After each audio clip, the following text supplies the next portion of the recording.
Los tesoros y las sonrisas de Camboya ocultan un sinfín de contrastes, de historias humanas ejemplares en ambientes de miseria, de situaciones chocantes extremadamente divertidas o dramáticas, de lugares donde los viajeros pueden vivir experiencias inolvidables.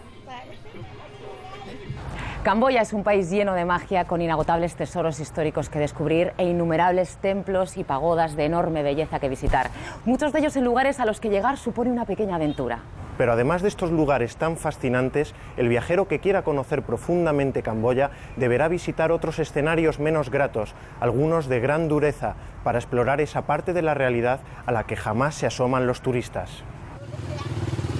Esta semana les invitamos a un viaje insólito. Visitaremos templos milenarios olvidados en las orillas del Mekong y aldeas flotantes cuyas gentes jamás pisan la tierra.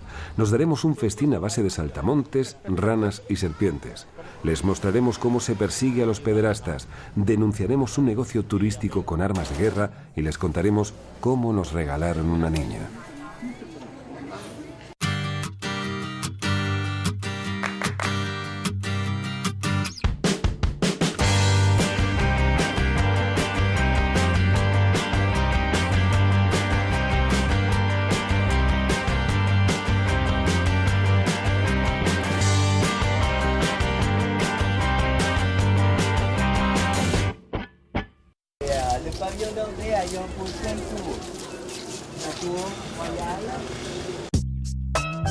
A lo largo de nuestro viaje por Camboya hicimos compras en sus mercados, degustamos su original cocina, nos dimos un masaje tradicional e incluso aprendimos a bailar danzas folclóricas camboyanas.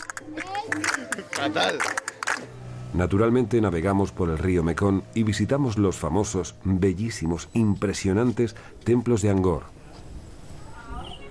Es decir, que hicimos todo lo que se supone que un buen turista tiene que hacer. Pero también conocimos personajes singulares, como el obispo asturiano de Battambang y otros españoles que viven y trabajan en Camboya, que nos ayudaron a rebasar los cauces turísticos para penetrar más profundamente en la realidad del país. Y ellos nos demostraron que siempre hay algo más que ver. Porque a nuestro alrededor siempre existen escenarios y situaciones sorprendentes que un viajero inquieto no puede renunciar a descubrir.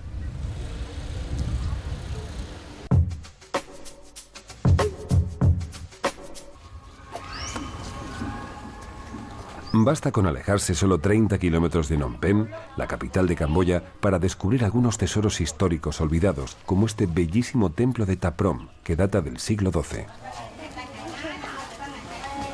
Pero 30 kilómetros resulta una distancia demasiado larga para la mayoría de los visitantes de Camboya, que quedan deslumbrados por el resplandor de los colosales templos de Angkor y ya no son capaces de ver nada más. El caso es que el Ta Prohm casi no recibe turistas extranjeros, sino únicamente familias camboyanas que vienen a recogerse en este lugar sagrado, seguras de que nadie interrumpirá sus oraciones.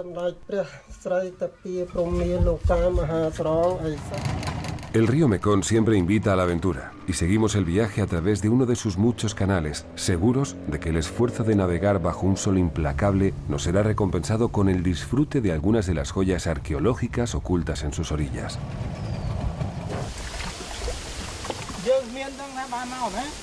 Por ejemplo, el pequeño templo de Nom Da, muy anterior a las monumentales edificaciones religiosas de Angkor, que es un rincón de paz, además de una perla singular descuidada por los cuidadores de los innumerables tesoros artísticos de Camboya.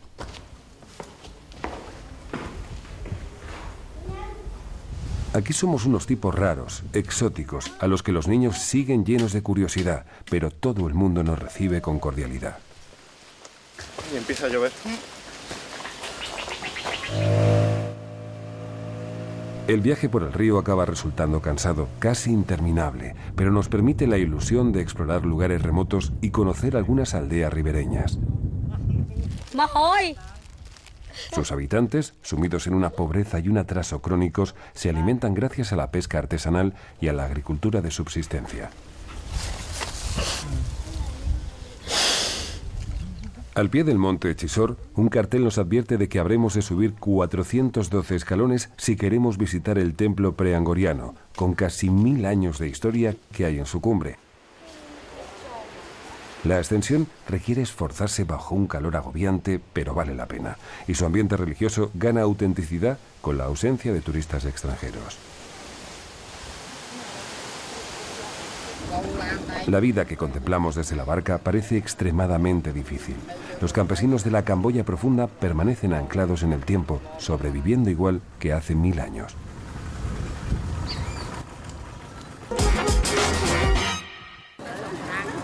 Pero navegar por el Mekong no solo tienta a los aventureros que sueñan con recorrer parajes olvidados, sino que también garantiza inolvidables experiencias a quienes viajamos movidos por la curiosidad humana y la solidaridad. Porque las aguas de este río mítico ofrecen una infinidad de postales sobre la vida de sus gentes, más allá de los simples atractivos turísticos.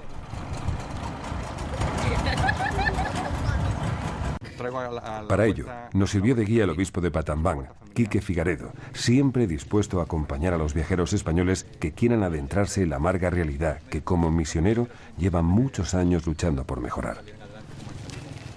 Pues ahora vamos a Kampong Luang, aquí en la provincia de Pursat, que es un pueblo flotante. Todo el mundo vive en barcas, todo es barca. La escuela, el hospital, las tiendas, la iglesia, el templo budista, todo es barca. Y es un sitio muy interesante porque la vida es de otra manera. O sea, normalmente nosotros vivimos en una cultura en que estás asentado y aquí estos no, estos flotan. El trayecto hasta la aldea flotante es corto, por eso no vacilamos en emprenderlo al atardecer, confiando en regresar cuando cayera la noche. Aunque la barca parroquial no ofreciera demasiadas garantías. No sé si llegaremos, porque con este motor, como podéis ver... Está complicado, ¿eh?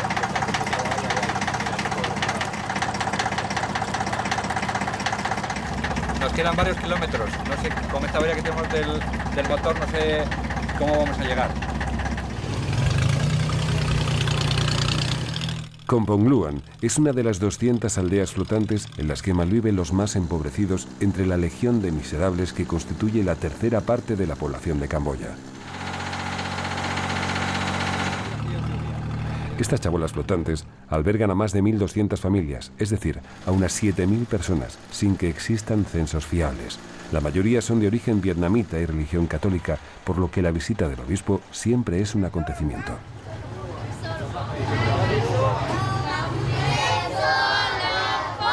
Bienvenidos a la comunidad de Kampong Luang, aquí en la provincia de Pursat, en el medio del Tonle Sap.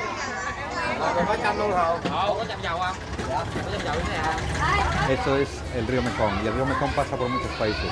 Y la gente que tenemos aquí, aunque de origen son vietnamitas, les importa muy poco en qué país están. Ellos son habitantes del río y como habitantes del río no son reconocidos en ningún país. Son personas como apátridas, ¿no? Pero su patria es el río Mekong, sin tierra en todos los sentidos y viviendo en el agua, flotando en tierra de nadie. Sobreviven por la pesca, viven para trabajar, la policía viene, les detiene, les quita las redes, les quita todo. Aquí hay muchísimos niños, ¿no? Y los niños quieren estudiar, los niños quieren aprender. Y aprender en la escuela camboyana no pueden porque no saben camboyano. Y entonces tenemos aquí una escuela bilingüe, que lo único que hacemos es enseñar los rudimentos de la lengua, porque a los 10 años, 15 años, estos niños tienen que trabajar. Apuramos el tiempo hasta el anochecer para asomarnos al interior de los humildes hogares construidos en barcas ancladas y contemplar la vida bajo sus techos cuando al final de la jornada de trabajo llegaban los momentos de intimidad familiar. Finalmente, cuando decidimos emprender el regreso, el motor de nuestra barca volvió a fallar. Lo siento, pero me parece que nos tenemos que quedar. Como veis, el motor está que no funciona, como ya no dio problemas al comienzo, y lo que os ofrezco es que os quedéis esta noche aquí. Tenemos una iglesia preciosa, que podemos poner aquí los mosquiteros y las esterillas y dormimos aquí mejor que en un hotel de 5 estrellas. Bueno, ¿qué le vamos a hacer? ¡Hala, nos quedamos aquí! Mejor esto que forma hotel. parte de la aventura. Seguro que sí.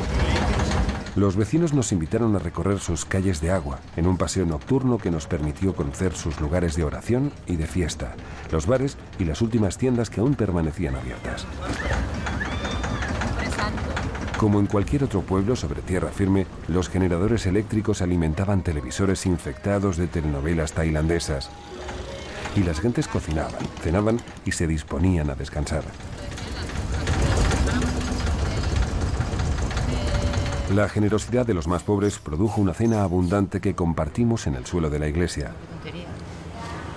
Después, preparamos las defensas necesarias para resistir el ataque de las legiones de mosquitos durante la noche. Buenas noches, Pepa. Buenas noches. Buenas noches, Quique. Buenas noches. La aldea despierta al amanecer. Es domingo, pero en Kampong Gluan no existen los domingos. Y con la salida del sol se reinician las actividades que permiten a estas gentes sobrevivir a base de contar cada grano de arroz.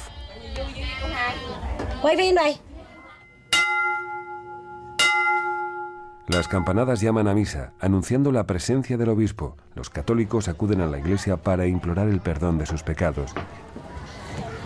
Y Quique Figaredo los escucha en confesión, pese a no entender una sola palabra de vietnamita.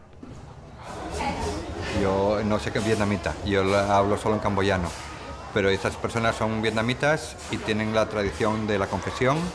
Yo les acojo para la confesión, ellas se confiesan en vietnamita y yo el rezo para la reconciliación con el Señor.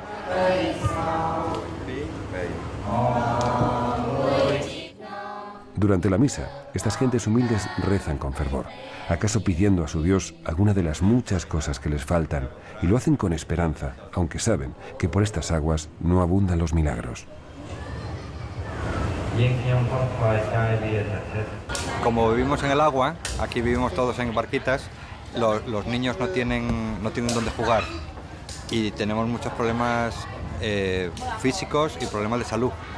Y entonces lo que hemos hecho un patio, una barca que es un patio, para que los niños en la escuela tengan un patio. Porque los niños en su cabañita, que es una barca pequeña, pues no pueden hacer ejercicio y tenemos niños con problemas de columna, con problemas de huesos, con problemas físicos. Y lo que queremos solucionar, lo que puedan hacer ejercicio normal. Vamos a visitar una familia para que conozcáis cómo es una familia de Kampong Gluan. Or Kuncharan, Konchmu Ei. Cuma Avin. Avin, or Kuncharan, or Kun, Soman Konchmu Mai. Kun Saat Na. Or Kun, Soman Konchmu Mai. Or Kun. Una cosa que es difícil de comprender es que esta gente vive en su barca sobre el agua y no conoce tierra firme. Como son personas que no tienen papeles, pues no tienen libertad de ir a Camboya, por decirlo así, a tierra y pasearse por allí y buscar trabajo. O serían un mercado de trabajo de segunda clase. Y claro, estos se encuentran como marginados y arrinconados y presos aquí en el agua, sin tener manera de salir. Entonces esta niña no conocerá tierra seguramente en toda su vida. Esta niña todavía no la ha visto, le vamos a preguntar. ¿Con una tenéis? Porque al momento han estado cursado, no tenéis mejor. Ya no he tenido. Sí, nunca ha visto la tierra. Nunca ha visto la tierra. Nunca o sea, bueno, nunca ha pisado. Nunca ha pisado la tierra, lo que ha vivido siempre sobre el agua. No, pero es que igual hay otro allí.